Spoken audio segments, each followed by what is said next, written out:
India میں جو ایک فلائٹ تھی 171 بوئنگ 787 احمد آباد سے لندن کی طرف جا رہی تھی اور آلموسٹ کوئی 40 سیکنڈ کے بعد وہ فلائٹ کریش کر گئی. مکمل طور پر ٹیک آف بھی اس نے صحیح طریقے سے نہیں کیا جو نظر آ رہا ہے, کیونکہ ٹیک آف کے بعد ایک ہائٹ آپ نے گین کرنی ہوتی ہے. مشکل سے وہ 600 فٹ کی ہائٹ پہ پہنچی اور اس کے بعد نوز ڈائیو شروع ہو گئی اس کی, اور نیچے ایک میڈیکل کالج کا ہاسٹل تھا اس کے اوپر گری, جس کی وجہ سے جو جہاز میں بیٹھے ہوئے 230 لوگ, صرف ایک مسافر بچا, اس کو میں بعد میں ڈسکس کروں گا. 230 میں سے 229 لوگ لقمہ اجل بنے.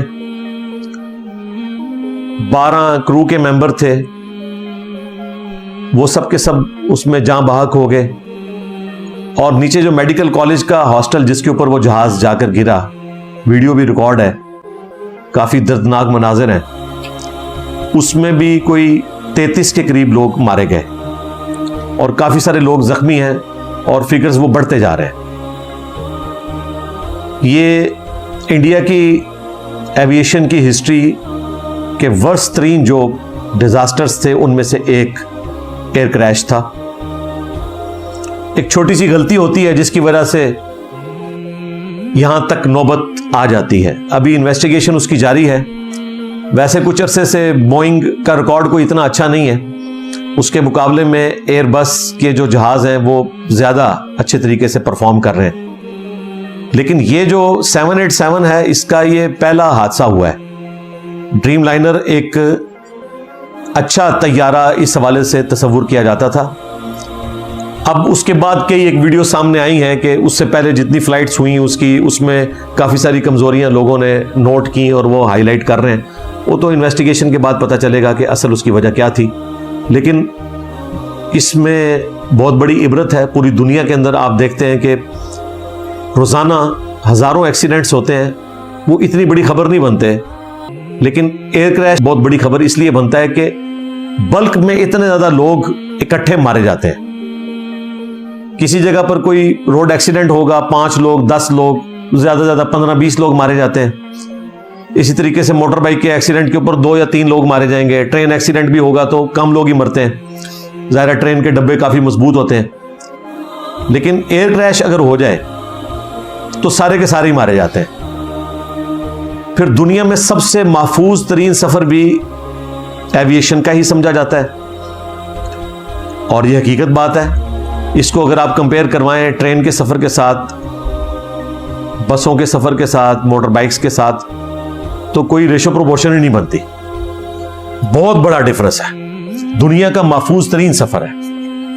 اسی لیے کبھی کبھار کوئی ایئر کریش رپورٹ ہوتا ہے. آپ کو پتا ہے روزانہ 1 لاکھ کے قریب جہاز فضا میں اڑتے ہیں. 1 لاکھ جہاز, جن میں آلموسٹ کوئی 30 سے 40 لاکھ کے قریب مسافر ہوتے ہیں. روزانہ اتنے مسافر سفر کرتے ہیں. تو کبھی کبھار کوئی ایئر کریش رپورٹ ہوتا ہے. اگر 1 لاکھ بسیں سفر کریں اور ان کے اگر آپ ڈیٹے کو اکٹھا کریں تو آپ کو پتا چلے گا کہ ایکسیڈنٹس اس میں بہت زیادہ ہوتے ہیں. ٹرینز میں بہت زیادہ ہوتے ہیں, ایئر کریشز اس کے مقابلے میں بہت کم ہوتے ہیں, اور وہ بھی زیادہ تر پائلٹس کی غلطی کی وجہ سے, جلد بازی کی وجہ سے ہوتا ہے. ادروائز جس طریقے سے اس سفر کو ایوالو کر لیا ہے انسانیت نے, اس میں ایئر کریش ہونے کے چانسز بہت کم ہوتے ہیں. ایئر کریش انویسٹیگیشنز اگر آپ نیشنل جغرافی کے اوپر جا کر پرانے پروگرام بھی دیکھیں تو آپ کو اندازہ ہوگا کہ بعض اوقات چھوٹی سی غلطی اتنے بڑے ایئر کریش کا سبب بن جاتی ہے. بعض اوقات پائلٹس کی جلد بازی, SOP کو فالو نہ کرنا, وہ بھی ایئر کریش کا سبب بن جاتی ہے. وہ کافی انٹرسٹنگ سٹوریز ہوتی ہیں, ان کو بڑے اچھے طریقے سے انہوں نے مینیج کر کے ریکارڈنگ کروائی ہوئی ہے. اردو ڈبنگ کے ساتھ بھی اویلیبل ہیں, انگلش میں بھی اویلیبل ہیں, آپ دیکھ سکتے ہیں. رہا یہ انڈیا کا جو حادثہ, تو اس میں جتنے لوگ مارے گئے ہم ان کے گھر والوں کے ساتھ تعزیت کرتے ہیں. اور حقیقت بات ہے کہ دلی صدمہ پہنچا. دنیا میں جہاں کہیں بھی انسان اس طریقے سے مارے جائیں, اور ان میں ہر انسان کی اپنی اپنی سٹوری ہے. پوری سٹوریز ہیں لوگوں کی، خاندانوں کی ایفرٹس ہیں کہ جنہوں نے بڑی مشکل کے ساتھ انگلینڈ کی نیشنلٹی حاصل کی اور فیملی کے ساتھ جا رہے تھے تو وہ اس میں مارے گئے. کئی لوگ چھٹیاں گزارنے آئے تھے، واپسی پہ جا رہے تھے تو مارے گئے. اس طرح ایک تکلیف دہ چیز ہے، اس میں کوئی شک نہیں ہے. اور اس قسم کا واقعہ جہاں پر بھی ہو، انسانیت کا درد ہر زندہ دل انسان کے پاس ہونا چاہیے اور ہوتا ہے، اور تعزیت کرنی چاہیے. ہم اپنے پلیٹ فارم سے جتنے لوگ اس میں مارے گئے ان کے گھر والوں کے ساتھ اپنے دلی دکھ کا اظہار کرتے ہیں، تعزیت کرتے ہیں. اللہ تعالیٰ ان کے لیے اس تکلیف کو جھیلنا آسان فرمائے، صبر کا معاملہ ان کے لیے کرے، اس سے بہتر نعم البدل ان کو عطا فرمائے. انا للہ و انا الیہ راجعون. اللہم اجرنی فی مصیبتی واخلف لی خیرا منہا. اب آ جائیں اس ایک مسافر کی طرف جو بچا اس میں. اس کی جو سیٹ کا نمبر ہے وہ 11A تھا. شکر ہے وہ پاکستان کا جہاز نہیں تھا اور وہ مسلمان نہیں تھا، ورنہ 11ویں والے سرکار کے کھاتے میں ڈال جانا تھا. جی 11 نمبر والی سیٹ والا بندہ بچ گیا. تو ظاہر ہے ایک اللہ تعالیٰ کی طرف سے معجزانہ طور پر ایسا معاملہ ہوا، اس کو آپ کرامت کہہ لیں. اس کی ٹیکنیکل ریزن بھی اپنی جگہ موجود ہے. بالکل کوئی ایسا معاملہ نہیں ہوتا کہ ایک کوئی بندہ پیٹرول کی ٹینکی کے اوپر بیٹھا ہوا ہے اور پیٹرول کی ٹینکی کو آگ لگی اور وہ زندہ بچ جائے. کبھی اس طرح کی کرامت نہیں آپ کو رپورٹ ہوگی. اس کے لیے کوئی نہ کوئی ظاہری سبب بھی بنتا ہے، اور وہ اس اعتبار سے بنا کہ جہاز میں سب سے جو مضبوط جگہ ہے وہ فیوزلاج اور پروں کا جو جوائنٹ ہے، یعنی وہ درمیان والا حصہ جس میں لوگ بیٹھتے ہیں اور پر کا جو جوائنٹ لگا ہوتا ہے، اس کے قریب جو ایریا ہے وہ جہاز کا سب سے مضبوط ایریا تصور کیا جاتا ہے. جب کبھی بھی ایئر کریش میں لوگ بچے ہیں نا زخمی ہونے کے بعد، تو ان کی سیٹ یقیناً اس جگہ پہ ہوتی ہے. تو اس کی سیٹ بھی ایگزیکٹلی اس جوائنٹ کے فوراً بعد جو ایمرجنسی گیٹ ہے اس کے بالکل سامنے تھی. جب یہ جہاز نیچے گرا تو اس کا رائٹ والا حصہ میڈیکل کالج کے ہاسٹل کے ساتھ جا کر ٹکرایا، اور فیول اس میں فل تھا کیونکہ اس نے کئی ہزار کلومیٹر کا سفر کرنا تھا، اور یہ ہائیلی انفلیمیبل فیول اس کے اندر ہوتا ہے، فوراً اسے آگ لگ جاتی ہے. اگر کچھ لوگ زندہ بھی ہوں تو اس فیول کے جلنے سے لوگ مر جاتے ہیں، اور لوگ کوئلہ بن گئے. آپ نے ویڈیوز بھی دیکھی ہوں گی. ظاہر ہے یوٹیوب تو اس طرح کی ویڈیوز اپلوڈ نہیں کرنے دیتا، لیکن سوشل میڈیا پہ باقی پلیٹ فارمز کے اوپر واٹس ایپ کے ذریعے ویڈیوز پہنچ جاتی ہیں. تو ہاسٹل کے ساتھ جو حصہ اس کا ٹکرایا وہ تو امپیکٹ ہی بڑا سخت تھا. اس کی وجہ سے ہاسٹل میں جو لوگ تھے 33 کے قریب وہ لوگ بھی مارے گئے.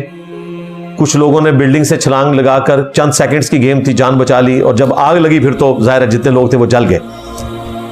اور جو حصہ اس کے لیفٹ والا تھا وہ کٹ کر نیچے گرا، اور کچھ امپیکٹ ظاہر ہے ادھر برداشت ہو گیا نا اس کا. ہاسٹل کی بلڈنگ سے جب وہ ٹکرایا تو کافی سارا امپیکٹ برداشت کر لیا. اگر آپ نے سیٹ بیلٹ باندھی ہوئی ہے اور آپ مضبوط جگہ پہ بیٹھے ہوئے ہیں تو دھچکا تو ضرور لگے گا، لیکن پہلا سٹیپ وہاں پہ طے ہو گیا. اور دوسرا سٹیپ وہ وہاں سے کٹ کے نیچے گرا تو وہ اتنی زیادہ ہائٹ نہیں تھی.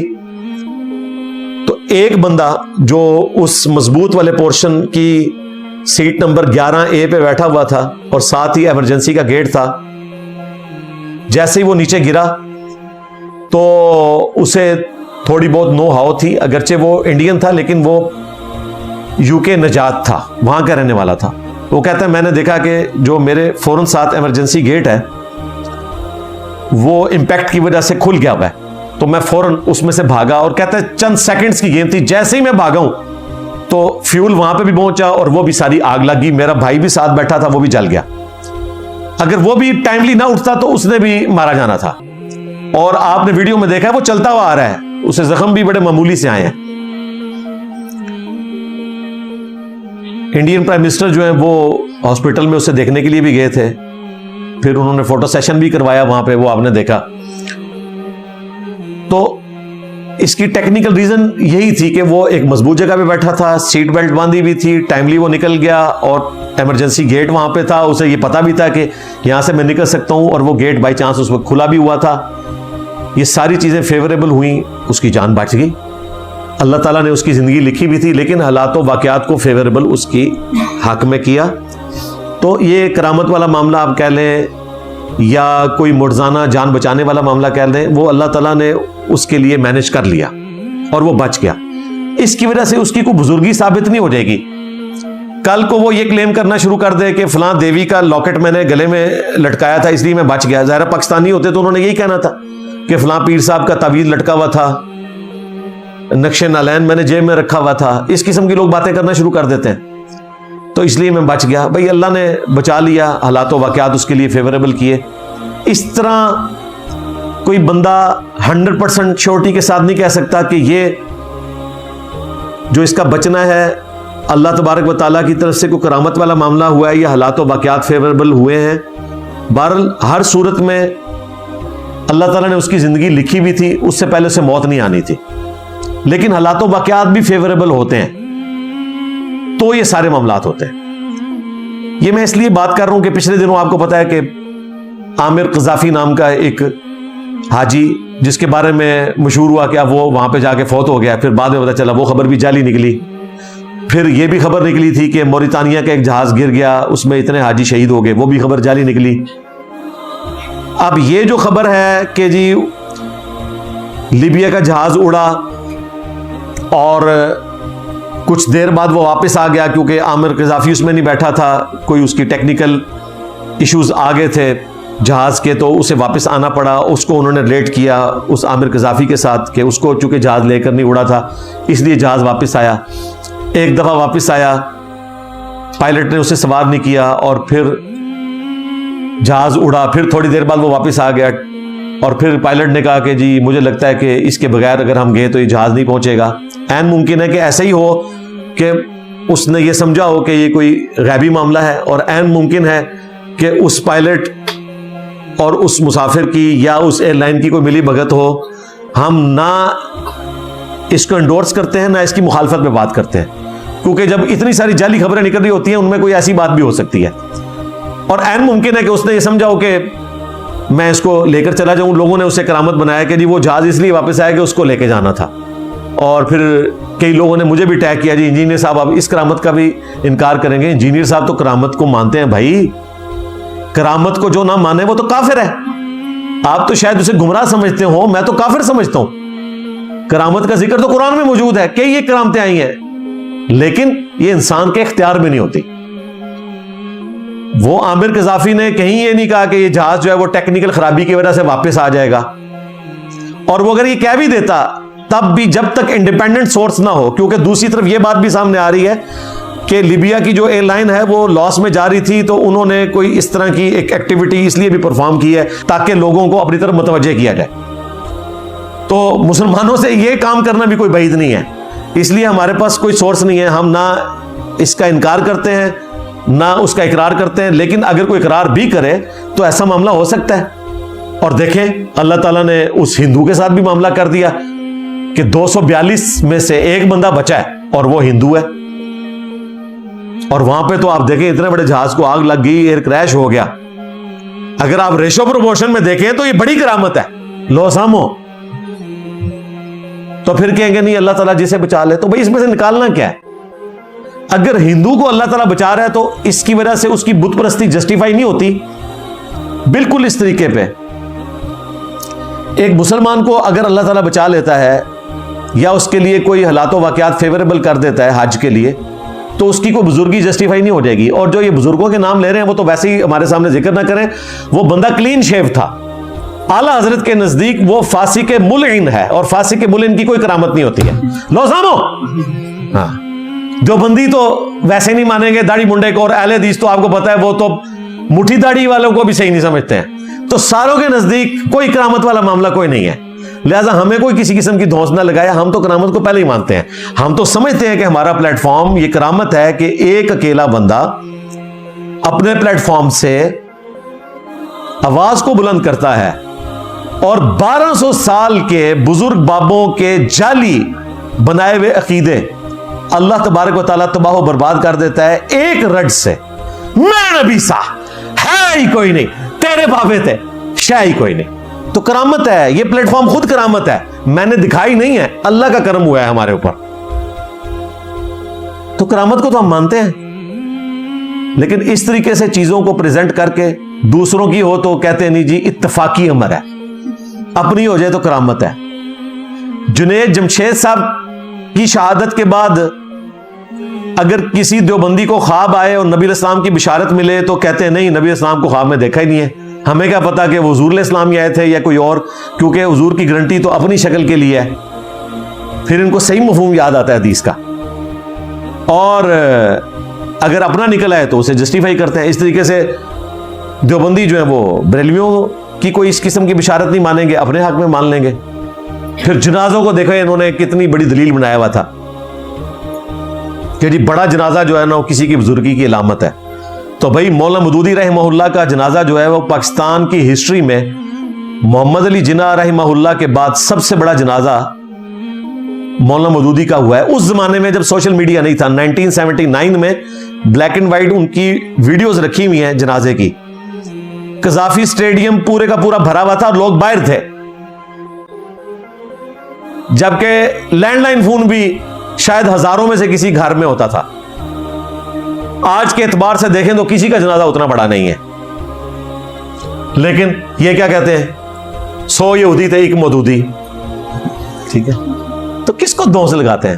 پھر دوسری طرف حضرت ابو ذر غفاری کے جنازے میں تو گنتی کے لوگ تھے, کیا ان کی بزرگی ختم ہو گئی؟ یہ کہانیاں کرانی بند کریں, جنازوں سے کوئی فرق نہیں پڑتا. جنید جمشید کا بھی بہت بڑا جنازہ ہوا ہے, خادم رضوی صاحب کا بھی بہت بڑا جنازہ ہوا ہے, اور دونوں پارٹیاں ایک دوسرے کو مسلمان بھی نہیں سمجھتی.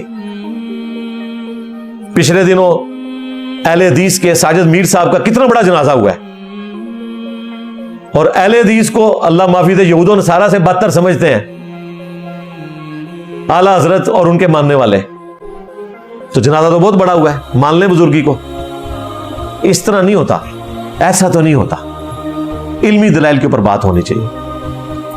تو اس ایئر کریش کے بعد ظاہر ہے مسلمانوں نے اپنے اپنے طریقے سے دکھ کا اظہار کیا فوت شدگان کے لیے. اب اس میں ظاہر ہے ہمارے ریلیجن کی کچھ باؤنڈریز ہیں, میں چاہ رہا ہوں وہ بھی میں اس میں ڈسکس کر لوں. تو 10 علمی پوائنٹس کہہ لیں یا 10 ایشوز میں ڈسکس کرنا چاہتا ہوں جو مسلمانوں کے نان مسلم سے متعلق ہیں کہ ہم نے کس طریقے سے اس معاملے کو آگے لے کر چلنا ہے. اگر یہ ہمیں پتا ہوگا تو ہم دین کے حوالے سے خصوصاً وہ لوگ جو نان مسلمز کے ساتھ رہتے ہیں ان کے لیے ڈیلنگ کرنا قرآن و سنت کی روشنی میں آسان ہو جائے گا. اور یہ وہ کوسچنز ہیں جو اکثر اوقات لوگوں کو نان مسلمز کے ساتھ رہتے ہوئے درپیش آتے ہیں, اور علماء سے پوچھتے ہوئے وہ ڈرتے ہیں, اور علماء جب بتاتے ہیں تو وہ ایسے عجیب طریقے سے بتاتے ہیں کہ پوچھنے والا پریشان ہو جاتا ہے کہ اب میں کروں تو کیا کروں. قرآن و سنت سے دلیل نہیں دیتے, وہ جذباتی گیم کھیلتے ہیں. تو وہ 10 ایشوز میں انشاءاللہ آج ڈسکس کروں گا اس حوالے سے, لیکن تفصیل میں جانے سے پہلے دروشی پڑھ لیں. اللہم صلی علی محمد وعلی آل محمد واصحاب محمد وازواج محمد وامت محمد اجمعین الی یوم الدین آمین. ایشو نمبر 1 جو اس حادثے کے بعد فوراً پیش آیا, اور جب بھی کبھی کوئی اس قسم کا حادثہ ہوتا ہے جس میں نان مسلمز مارے جاتے ہیں تو ظاہر مسلمان ان کے لیے شہید کا ورڈ تو یوز نہیں کر سکتے, اور نہ نان مسلم مسلمانوں کے لیے شہید کا ورڈ یوز کرتے ہیں, ایسا بالکل نہیں ہوتا. لیکن بعض لوگ RIP لکھتے ہیں, ریسٹ ان پیس. تو ریسٹ ان پیس کسی مسلمان کے لیے شایع نہیں کہ کسی نان مسلم کے لیے ریسٹ ان پیس اس کے مرنے کے بعد لکھے. زندگی میں آپ کسی قسم کی دعا نان مسلم کو دے سکتے ہیں, دینی چاہیے.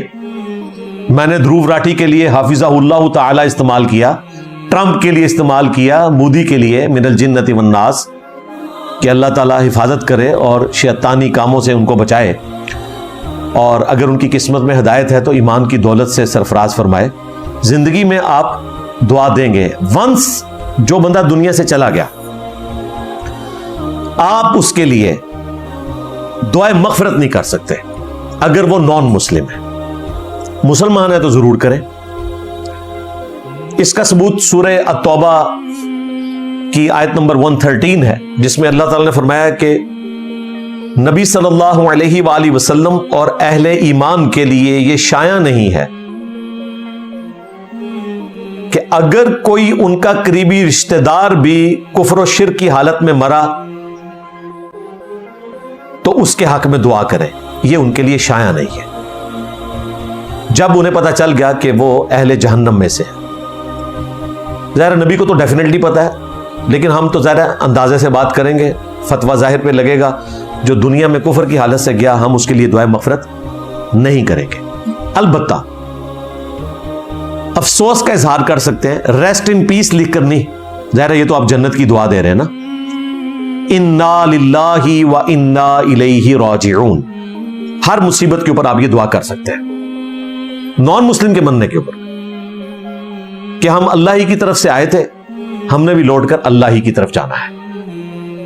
یہ دعا کر سکتے ہیں, تعزیت کر سکتے ہیں, اور تعزیت میں دکھ کا اظہار کریں اور صبر کی تلقین کریں. یہاں تک بات درست ہے. لیکن کسی نان مسلم کے مرنے کے اوپر اس کے لیے ریسٹ ان پیس لکھنا یا دعائے مغفرت کرنا یا اسے شہید کہنا یہ بالکل غلط ہے. اسلام میں اس کی بالکل اجازت نہیں ہے. لیکن اس کا یہ مطلب نہیں ہے کہ کسی نان مسلم کے بندے کے اوپر آپ نے خوشیاں منانی ہیں. انسانیت کے رشتے میں جو تکلیف ہے وہ اپنی جگہ موجود ہے. صدمے کا اظہار اس انداز سے ہونا چاہیے جس میں شریعت کی باؤنڈریز بھی کراس نہ ہو.